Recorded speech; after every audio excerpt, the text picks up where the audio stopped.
Welcome to Unapologetically Woman. We're celebrating phenomenal women all across Kentucky who make no apologies for their perspectives or the impacts that they're making in the community. Today we're celebrating Dr. Janice Wyatt-Ross. Janice is a wife, a mom, a daughter, an educator, and principal of Success Academy. Unapologetically Woman, Dr. Janice Wyatt-Ross, that's you. Congratulations. Thank you. Good morning. Glad to be here.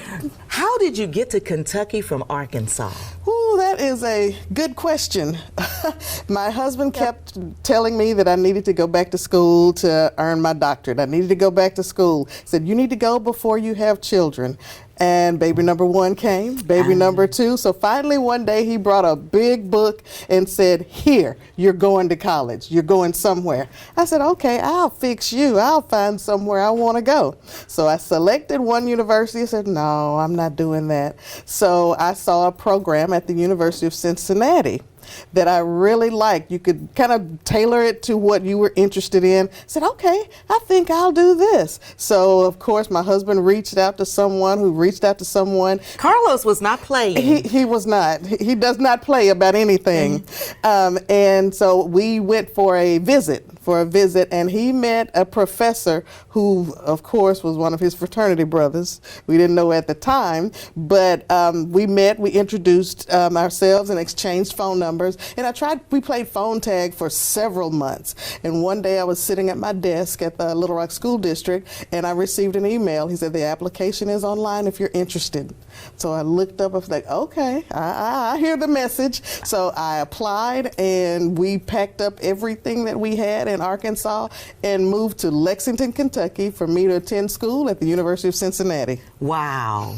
Wow, because you were teaching in Arkansas. I was actually the District 504 coordinator for Little Rock School District at the time. And so Carlos saw something in you that you were trying to push aside. And he was like, no, you're getting ready to go be great. He did. He did. And I will say that is what he did, and that is what he does. Does he cut you any slack? No, none. No, he doesn't cut me any slack or our daughters. Tell me about your daughters. I have two daughters. My oldest is a graduate of the Ohio State University. Okay, yes. And she is back home now working at a hospital in Frankfurt, but she majored in psychology and minored in Spanish. And my younger daughter is graduating next week from the University of Alabama. Girl, that's...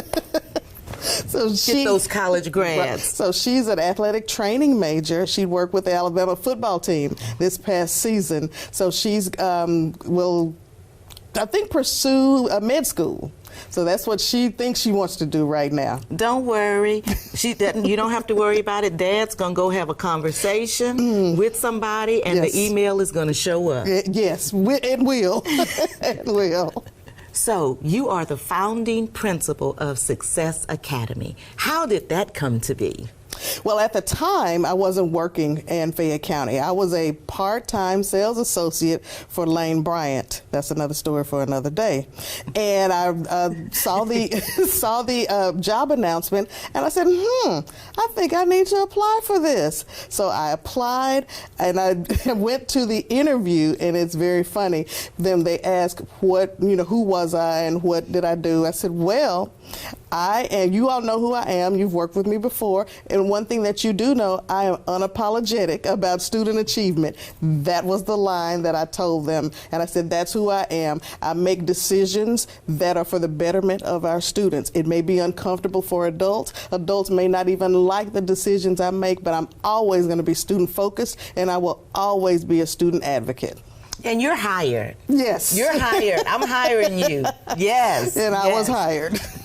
So what was the vision behind the Success Academy? Success Academy is a dropout prevention re-engagement program, and we serve students aged 16 through 21 who are overage and undercredited. A lot of students have gotten behind in their credits. A lot of them don't think that they'll graduate and get a high school diploma. We'll bring them in, give them a vision for their future, because many of them don't have a vision for their future. They don't know what that looks like. So we take them on we give them job applications things to fill out to see. These are the things you have to know when you fill out a job application. We take them on field trips. We bring in industries. We do community service. We talk to them about giving back, and we just bring them in, get them motivated to complete their high school diploma, and then we get them graduated and connected with a job or with college. Oh, wow. That is a lot. It is. That is a lot. But that's something that's needed, because one of the things that I know is you don't know what you don't know. Absolutely. And if you have not seen, somebody that you know being successful, and you don't know what that route looks like, you're not going to know where to go. Yeah, and they don't, and that's one thing we want them to see, feel, touch, experience everything that we have to offer. And then we get them connected with that, and then we talk to them about what's beyond high school. When you leave here, what do you have to look forward to? Dreams and goals. Yes. When you sit back and you think about it, what has been that one thing that just keeps you going, that touches your heart? The one thing that touches my heart is when I look back and I have conversations with our former students, the graduates, and we keep in touch. They will reach out to me. I'll receive a random text message or a social media message, and they will just tell me about their lives, tell me that they're so grateful for the program, and ask, or they'll stop by and say, I just wanted to stop by and see you all to see how you're doing, because you all saved my life. Those are powerful words. Yes, they are. Those are powerful words.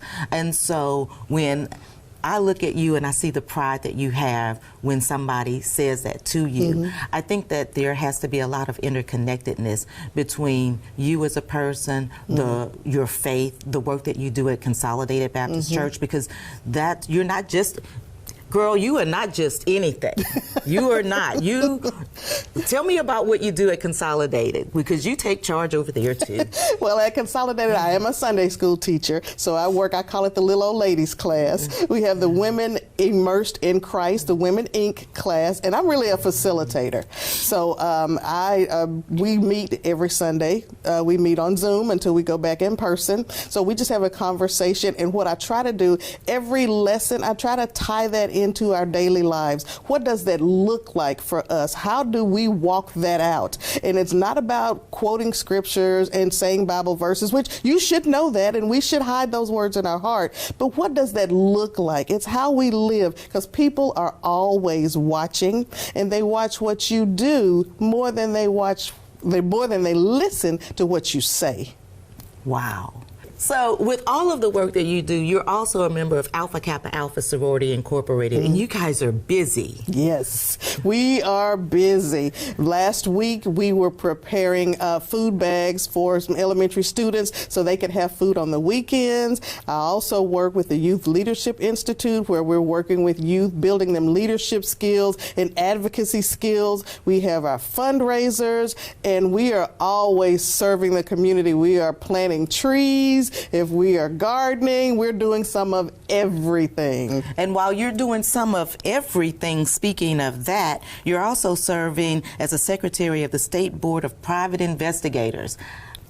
How do you get into that? Well, I did that several years ago, and I don't know, I received a phone call and someone said, would you like to serve on this board? I'm like, what is it? And they told me it was a private investigators. Okay, that's interesting. So yes, I served as the the secretary for the State Board of Private Investigators. Who knew? Right, who knew? Who knew? Right. And then also with the Black Achievers Program. And I did work with the Black Achievers Program. I was with the Education Cluster some years back, working with that, which was very, very interesting, working with students that want to be educators. And I have one young lady that sticks out. She is almost finished with her degree, and she wants to be a math teacher. Wow, that's incredible. That is. But that's not all you do. You're the chairperson for the Lexington-Fayette County Human Rights Commission. Yes, I've served on the Human Rights Commission for about 4 years now. This is my second term, so I am the chairperson of the Human Rights Commission advocating for the rights for our citizens here in Lexington. Why is that important for you? For me, advocacy is important. When people are discriminated against and discriminated based on the color of their skin, based on their abilities or their disabilities, and when just people are discriminated against based on their sexual preferences, that's not right. And I want to be an advocate, and I'm not a very vocal advocate, but I'm a silent but deadly advocate. I don't put all my cards on the table, but I'm always moving and I'm always working and I'm always putting pieces together. So that's very important for me to advocate. I've been an advocate for underserved populations my whole professional career. And I don't think that you have anything called stopping in your vocabulary. You just cannot be stopped, right, girl. Thank you. So when you're not doing all of this work, in your free time, you're taking pictures of rainbows. I do. I love taking pictures.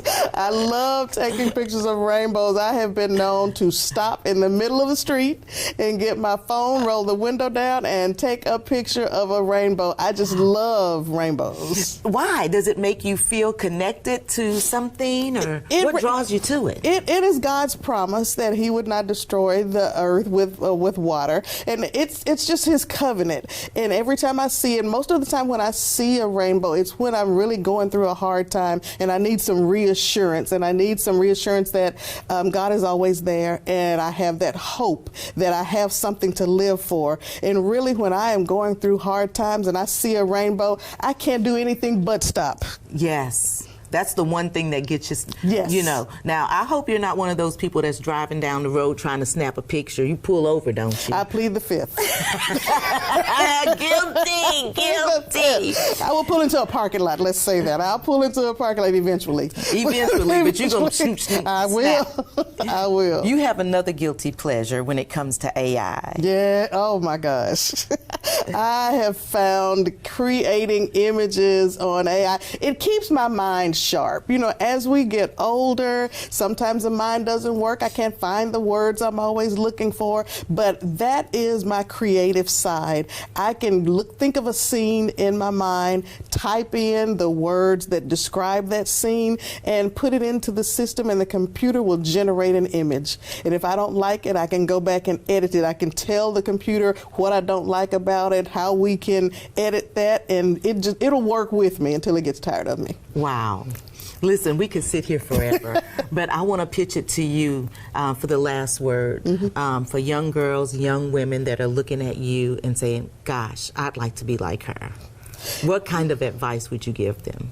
What I would give them, life is hard. And we don't have to make it harder than it really is. Sometimes we're often our own worst enemy.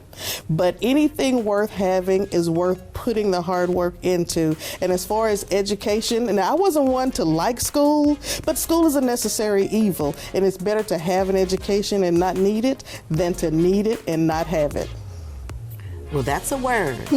You guys heard it. There's nothing else that I can say. It's better to have it and not need it than need it and not have it. Continue to watch as we celebrate other phenomenal women on Unapologetically Woman. We'll see you soon.